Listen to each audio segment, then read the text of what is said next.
Good morning and welcome to another edition of the Kitchings Table. I'm your host, W.O. Kitchings.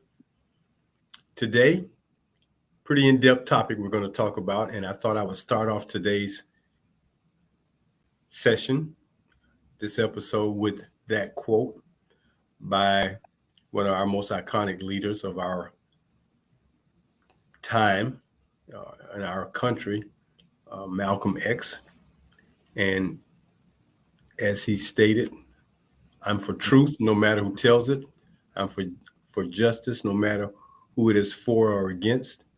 I'm a human being first and foremost, and as such, I'm for whoever and whatever benefits humanity as a whole. So, what we're talking about today is the teaching of our own history. Task force that has started, and also talking about freedom schools and the academies under that. So, when we talk about teaching our own history, anytime you're teaching something of your own, it's very personal, in my opinion. It's personal from the standpoint that you are either living it, have lived it, know of it, read about it, seen it firsthand, have seen documentaries about it, seen movies to tell true stories about it. But when you're teaching your own, as I stated, it's a little bit more personal, and you go into it from a different perspective and with a lot more depth, definitely with a lot more feeling.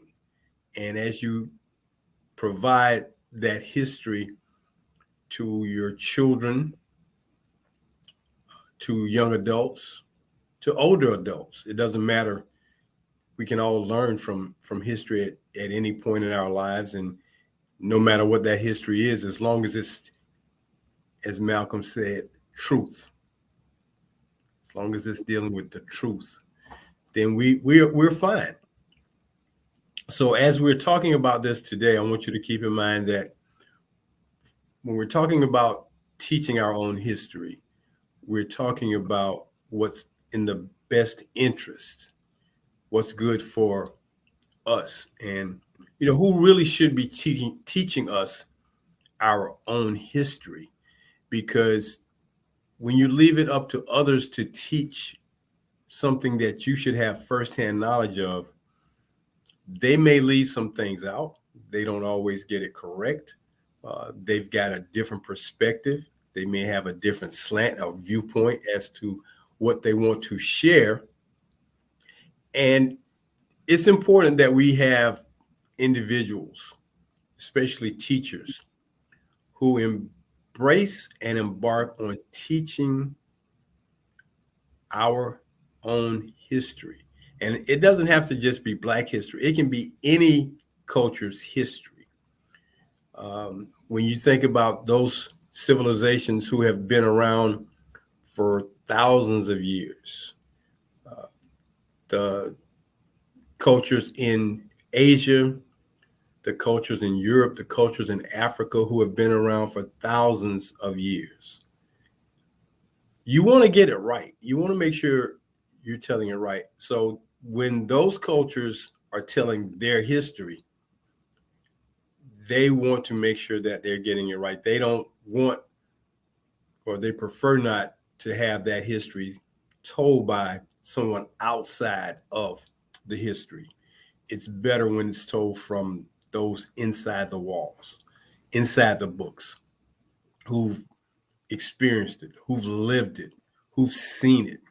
So we talk about that. And as we do, it's interesting that when we talk about education in America and the truth and the justice of it, Black people learning, being educated, was not something that was always wanted or put in play for Black people to become educated, to learn, to be able to read. And even in this day and time, reading with understanding, because you can read words and not understand them. But when you read words, you know what words means. And when you put them collectively together to make a thought, to make a sentence, to make a statement, to make a story, to just make something powerful in a speech,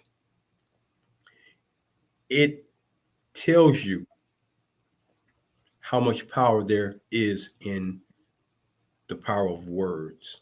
So when we talk about knowledge and education in this country, the knowledge part is gained sometimes through storytelling, most times through reading of books. And you must have writers to write books. And you must know the words in order to write the books. So when I say that Black people in this country have always had to fight a very difficult battle for becoming educated, because as long as you can keep a person ignorant of knowledge, ignorant of knowledge, ignorant of education, then those who are in control will keep control. And I believe that's been the fundamental reason why education was kept away from Black people. And even in today, in 2024, our children struggle, not all children, but a good portion of them struggle with education and learning, because sometimes they aren't always provided or given or taught the way they understand or they can embrace. You know, when a child is growing up from the time of a toddler till about fourth grade, they are like sponges. They want to soak it all in, they want to know it, they want to learn it. And then as they get older, some of them, if they did not have a good experience or they're not applying themselves to learning, they start to become disengaged. And when they become disengaged, they become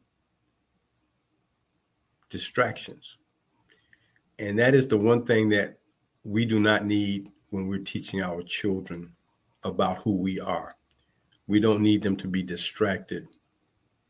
We don't need them to be disengaged. We need them to be 100% engaged, plugged in, and turned on. So,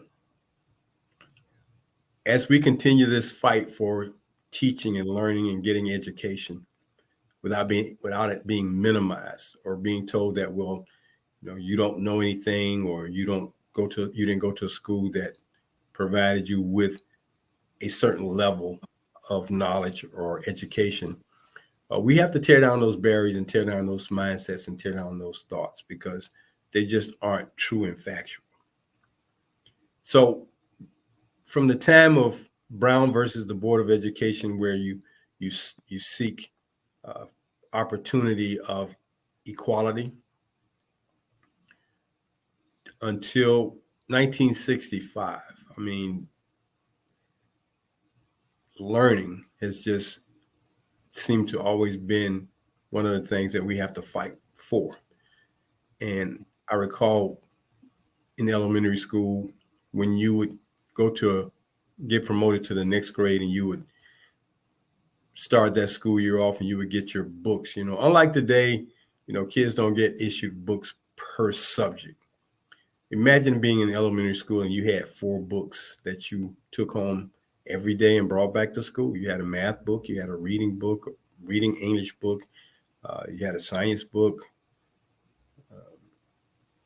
You had those books and you took them home so you could read and learn and keep abreast and study.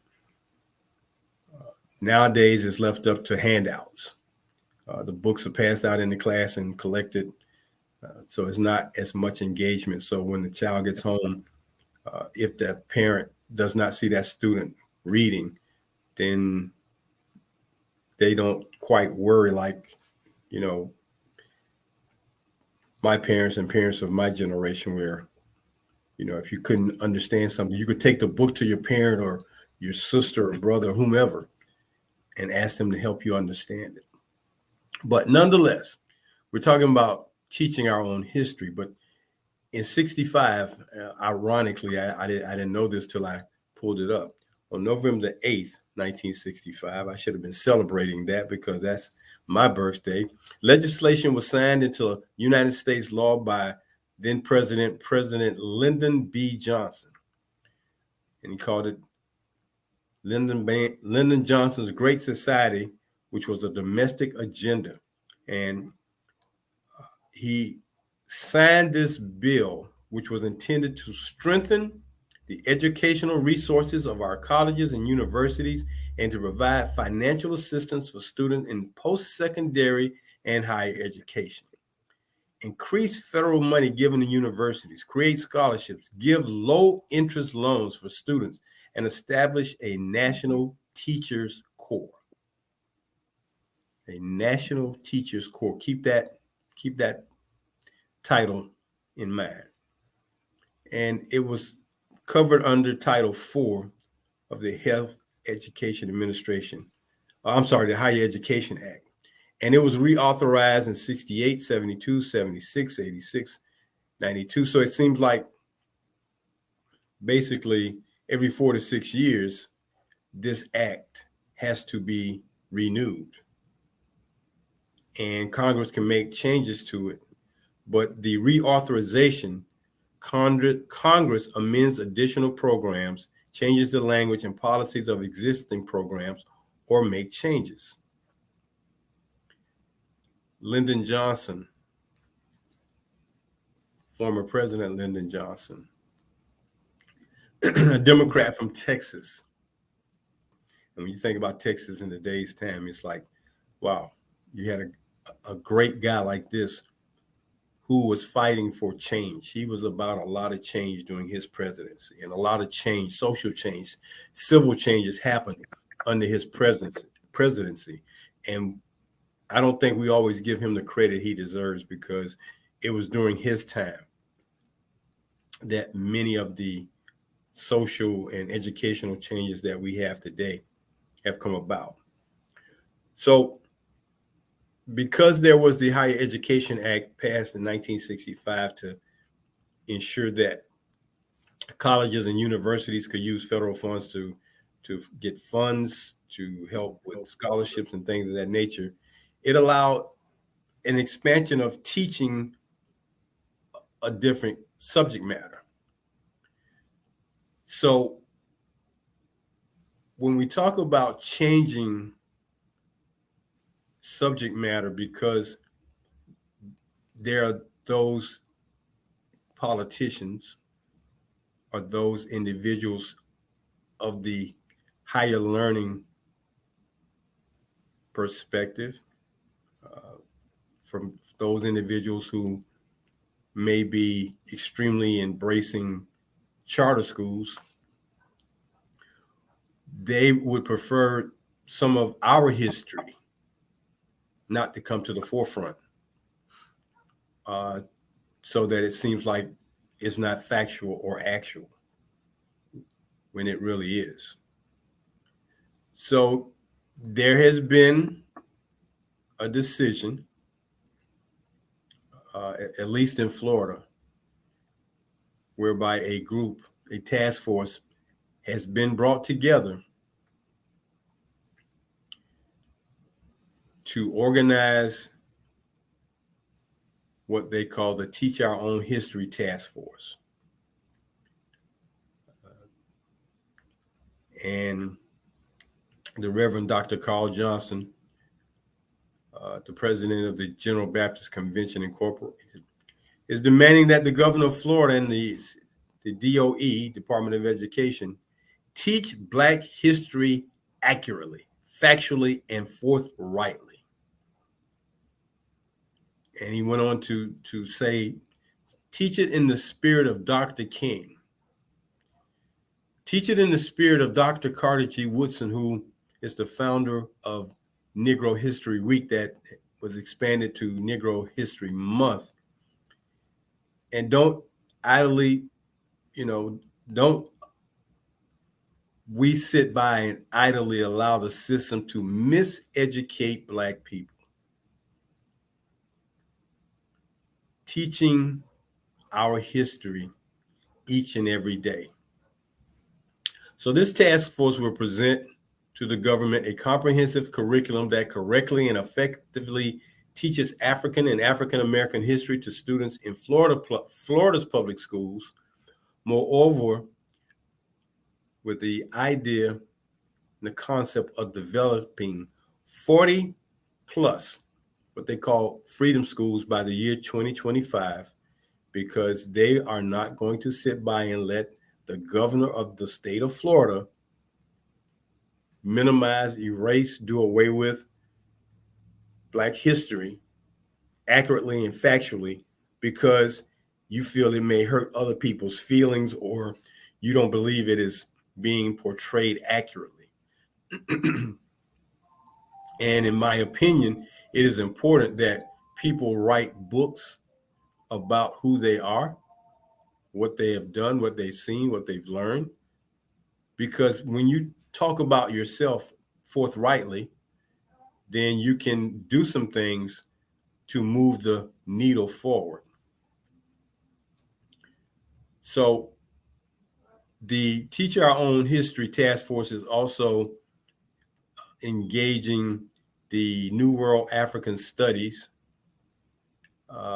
as a part of their concept to help teach history of Black Americans in this country and to teach it from whence it began to now. And I recall going into an elementary school a few years ago, and they had the historical Black figures and pictures on the walls of people like Harriet Tubman, Sojourner Truth, Frederick Douglass, George Washington Carver. And it struck me, here we are in the 21st century, and with no disrespect to those people who lived and died, shed blood, and made sacrifices for us to be at this point. But do we not have newer, iconic figures who are moving the needle forward in the fight for justice and freedom in this country? Are we still talking about people from the 1800s, and here we are in 2024? That must be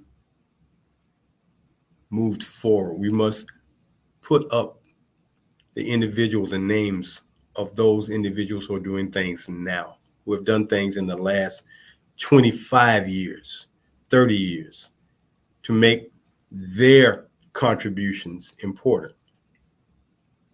So as we talk about teaching our own history, this task force wants to put in place things that will help you know who, what, when, where, how about the topic of slavery, since slavery seems to be one of the topics that some folks feel that, well, we haven't, slavery was a benefit.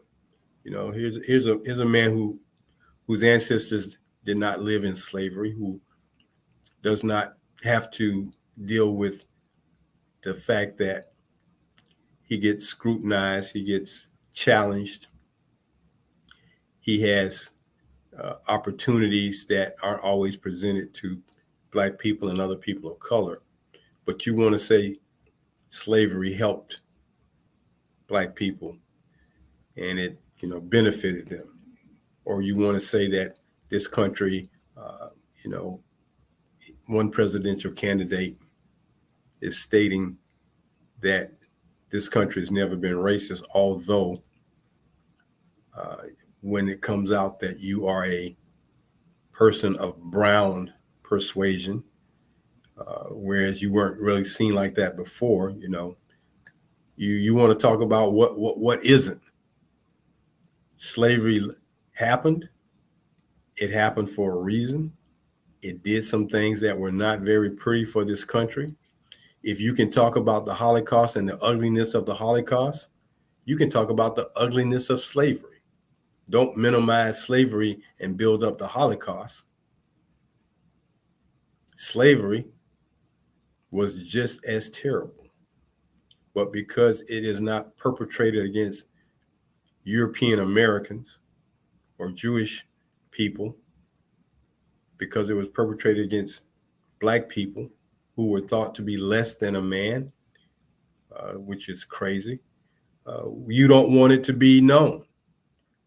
You don't want perhaps maybe your ancestors to be caught up in the mix of information that comes out that, well, they were slave owners. Well, some of the presidents of the United States of America, those first 5 or 6 guys, were slave owners. Washington was a slave owner. Jefferson was a slave owner. I don't hear anybody disputing that. I've never heard anyone dispute that fact. So we want that to be taught. That's what they're striving. And they want to acknowledge, as Africans, we have sovereign or weren't sovereign, many royalties, and discovered the scattered Africans in the New World, which America is considered the New World. Cultivated common consciousness, identify and advance narratives and testimonies of your own story. Get wisdom and understanding to rebuild our spiritual, educational, and entrepreneurial systems. And those last two are definitely key components of what the freedom schools will be about, and this task force of teaching our own history. Understanding to rebuild educational and entrepreneurial systems. To understand the status quo and to take appropriate actions favorable to our community, to develop informed visionary leaders who can in turn build their people's self-sufficiency and self-reliance. All these things are important. They bring out many critical and interesting facts about what we need to be moving toward. And then they have 7 objectives that the Teach Our Own History Task Force is putting in place. And again, they are looking to have at least 40 what they call freedom schools in place by 2025. And if there can be charter schools, if there can be schools that are part of some churches, and they have their schools and they are developing their schools, then the same can be had for something like freedom schools. So the objectives of the Teaching Our Own History Task Force are these: to encourage the accurate and unbiased teaching of African American history, culture, experiences, and invaluable contributions, not only in the state of Florida, but throughout the nation. 2, to develop strategies and solutions to support and strengthen public education in marginalized communities. 3, to develop and adequately support 40 Freedom Academies across the state of Florida.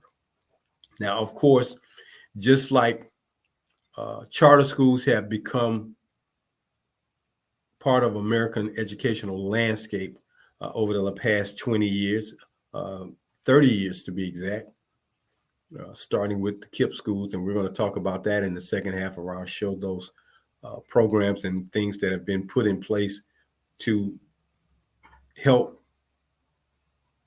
a culture know more about education, to help them learn, to educate them perhaps from a different perspective, to teach them better, So these Freedom Academies are looking to develop and be supported. Number 4, to create significant after-school programs for students in Title I schools in marginalized communities across the state of Florida. using an age-appropriate African-American history curriculum to strengthen reading, writing, and math skills. Reading, writing, and math skills are critical skills to our children in the early developmental ages between grades 1 through 5. When we look at the number of Black boys in those grades who, for whatever reason, do not do as well in reading, writing, and math, my experience has been that you must find different ways to connect to them in order to engage them for teaching them. Math can be one of the most fun subjects you will ever want to realize, but you have to provide it in a maybe non-traditional way, or a way that engages, or a way that is more relative to what's going on in their lives, or just teaching them life lessons about math that apply. I was thinking the other day that when I was in high school, and even in junior high school, we had vocational shop classes that we took. We had woodwork, we had metal shop, we had, I think, some type of technical drawing.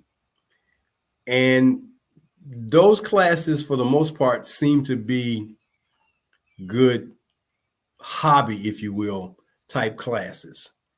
And because they were taught from a perspective of maybe not of hobby and not career, then the emphasis on utilizing the skills that could be gained from those classes were not really put to the forefront. And then the other day, as I'm writing and I see a business that specializes in sheet metal work, it made me think about the sheet metal class in high school. If you're going to teach children certain subject matter, teach them where the benefits will come in life. If you're going to teach me woodwork, teach me what woodwork can do for me later on in life. Maybe I want to be a carpenter. Maybe I want to build cabinets and shelves, or maybe I will enjoy building and designing furniture, all part of woodwork. From metal shop, learning how to make fabricated pieces out of metal, which requires not only soldering, but welding metal pieces together to teach or to make a career, to have a profession in those areas. Because if you don't teach me the long, gain of these classes, then I'm back to thinking the only way I can, make a difference is maybe through academics. And thank goodness we have organizations like the Job Corps that teach vocational subject matter. Having vocational classes in high school when I was coming up under the name VICA, Vocational Industrial Classes of America. That's the only thing I can think of. But they taught guys how to fix cars, how to fix refrigerators and air conditioners. The vocational things. There's nothing wrong with a vocational job. Plumbers make $25, $30 an hour. Electricians can make up to $50 an hour. And in this day and time, when one of these service guys come out, they've already got it planned out. So there is the hourly rate that you will pay, and then there is a fee for the service call. Even if they're only there for 10 minutes, you're going to get charged a service call fee. And then if they have to do work, even if they only do 30 minutes of work, they're going to charge you for the hour. So these types of jobs, you see, when you call a repair service, who shows up to your door most times? Who does that person look like? Does it look like you most of the time? Do they have the businesses out here doing all this work? Because if vocational teaching Black kids, the vocational part of it, or you know, and then they don't aren't able to utilize it to operate businesses, then there's a feeling of connecting the two parts together. But the next time you call a service person, unless you call them specifically because you know a black service company to do your air conditioning or your heating system or your electricity or your plumbing, just randomly pick one. Go to Angie's List, as they say, and pick one and see who shows up at your door. Teaching our children vocational crafts is not a bad thing, especially if they have a propensity to want to do that. We're here at the halfway point of the Kitchings Table today. I'm your host, W. Earl Kitchings, and it is our pleasure to bring you topics of interest and importance. Sometimes fun, sometimes not so much fun, sometimes thought-provoking, but whatever we're trying to bring to you, tell you, we're always bringing it to you with bettering ourselves in mind. So we're going to go back to our topic today, which is teaching our own history. And this task force of teaching our own history is making some strides in this. They started this this past year, and they want to have about 40 academies called Freedom Academies in place by 2025. And a couple of more of their objectives. They want to create summer freedom schools to teach youth the importance of African-American contributions, self-respect, personal responsibility, all with African-American contributions. Self-respect, personal responsibility, and contributions.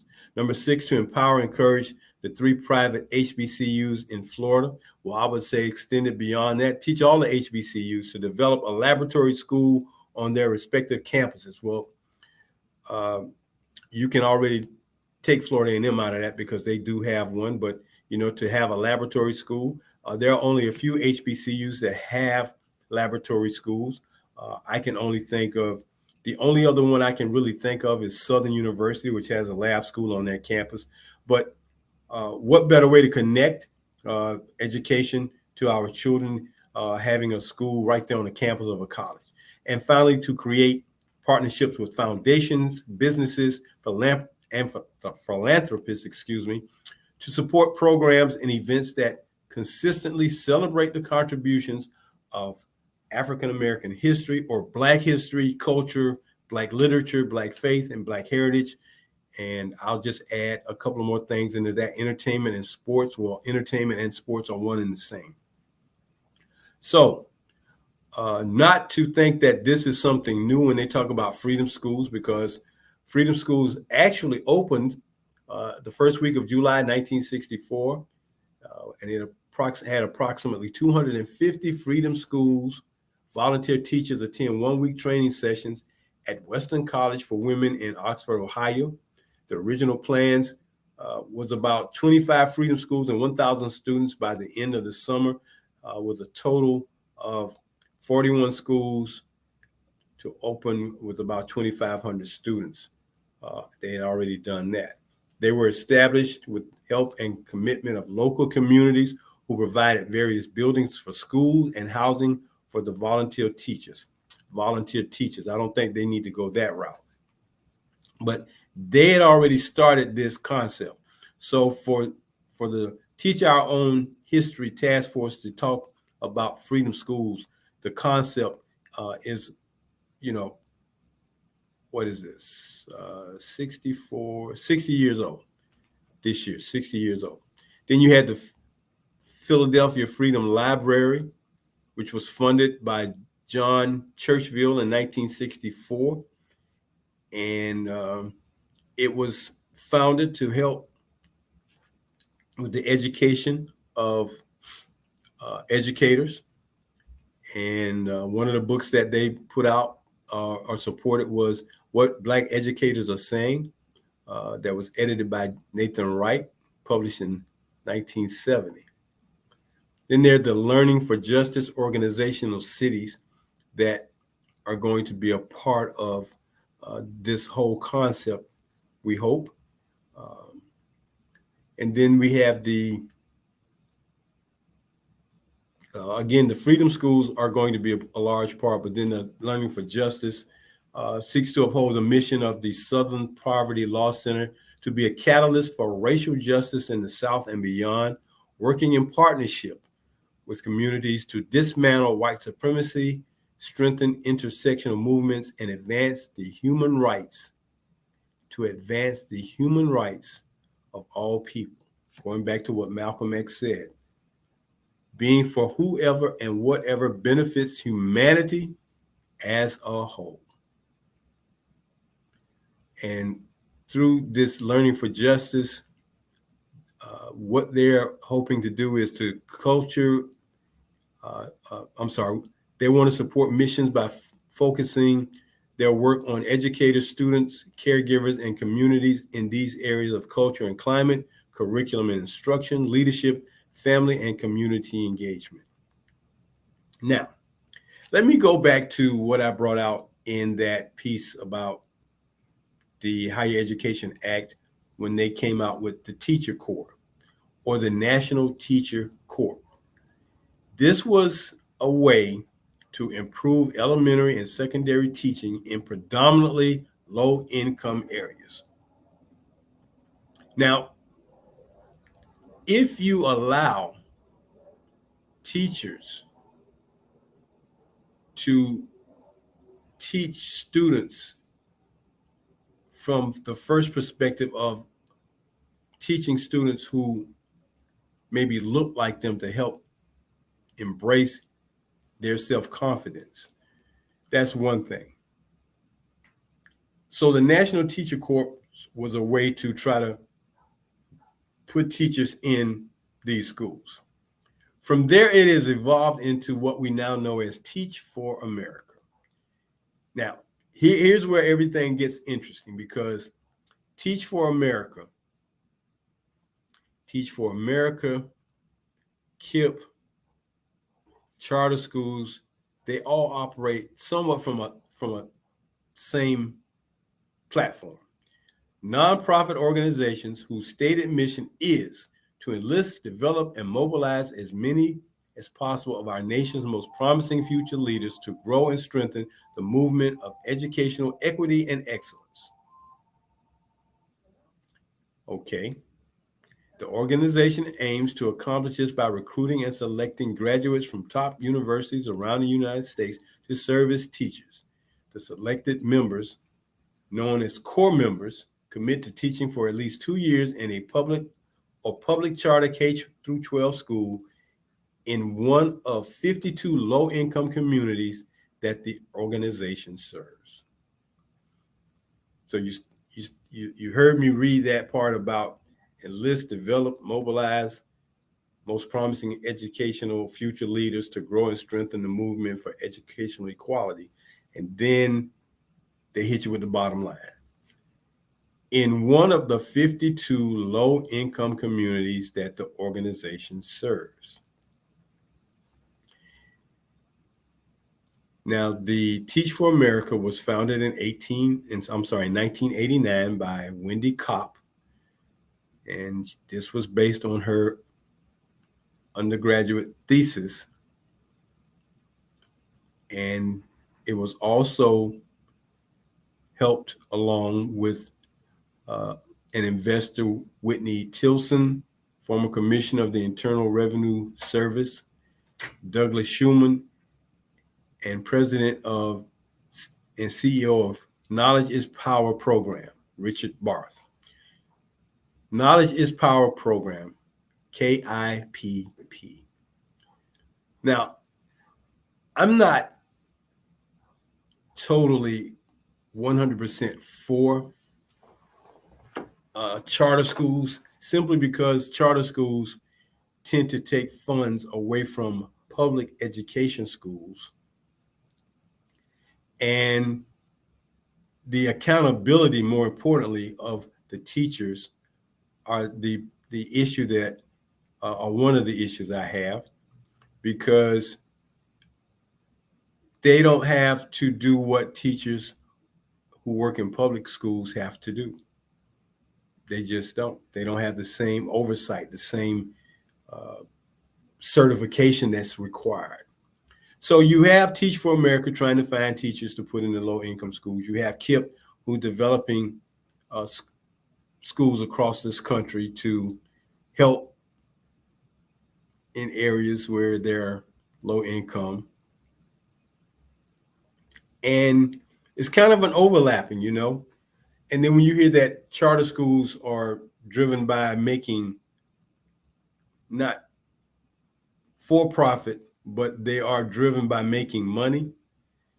And then you talk about that making money is off the communities that serve low income communities. It kind of dilutes the whole concept. However, for a child to get an education, no matter where it is great. And make sure that when you're giving them this education, you're teaching them from A to Z, factually and concisely. You're giving them all the information. You're teaching them everything they need to know. Don't skip a step. Don't leave things out, even if it's painful.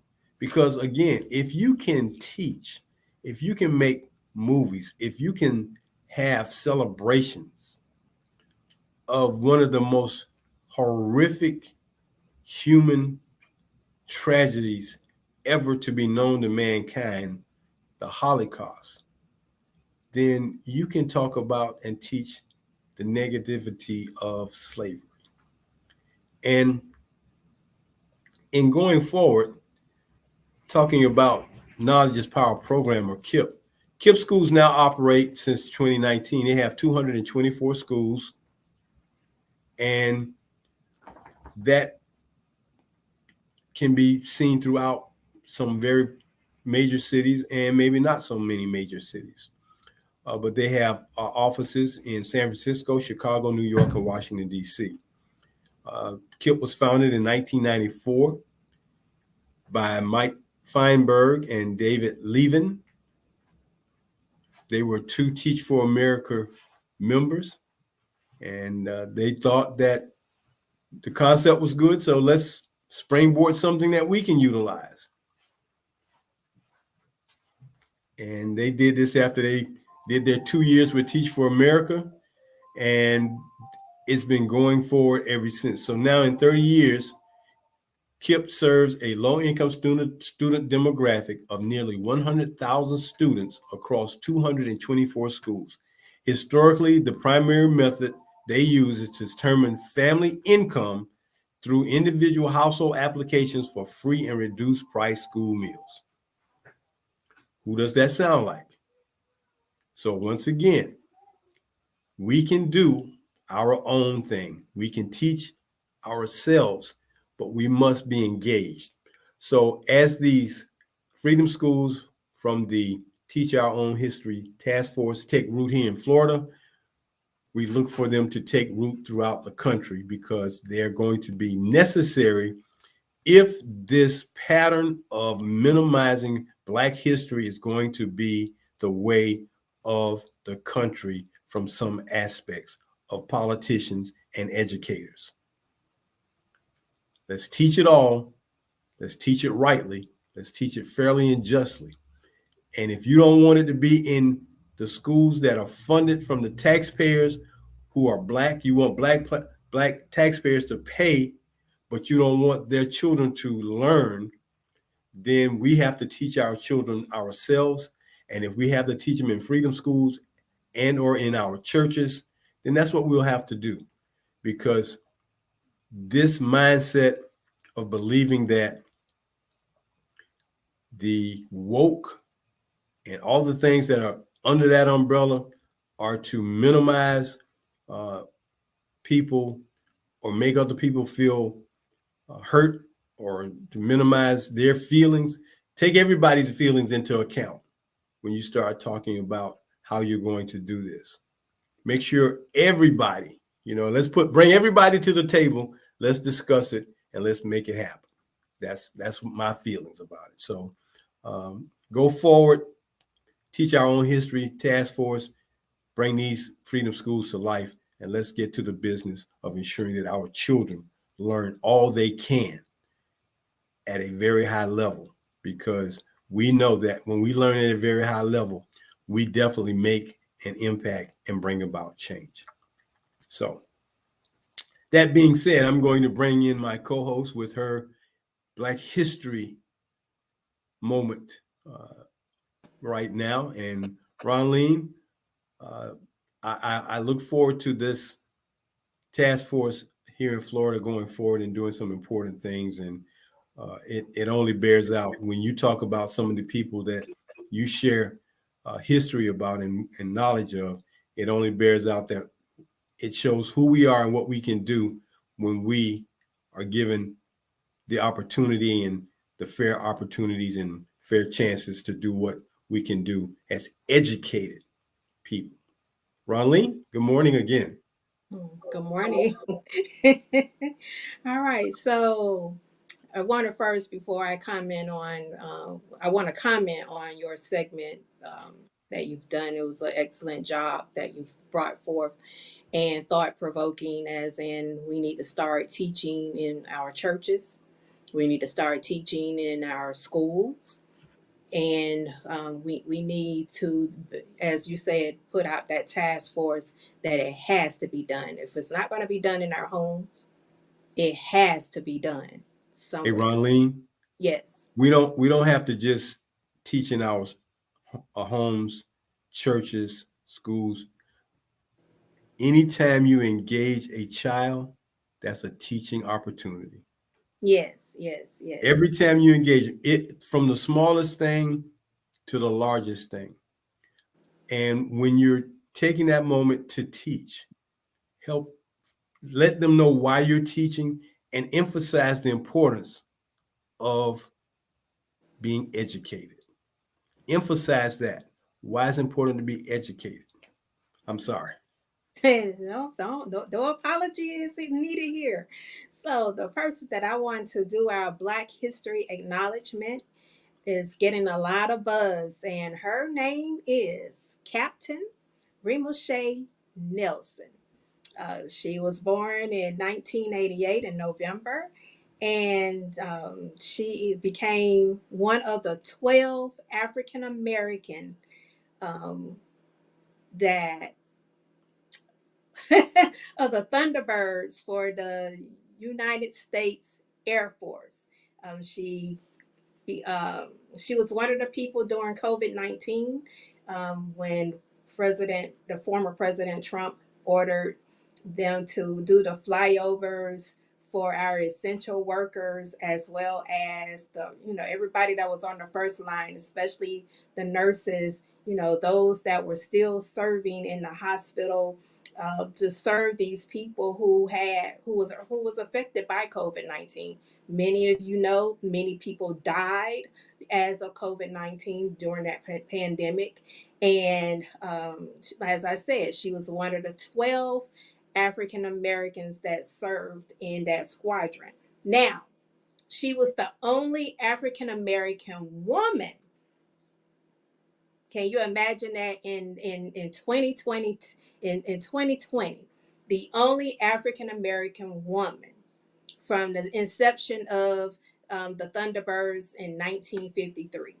So that tells you we've come a long way, but we still have a long way to go.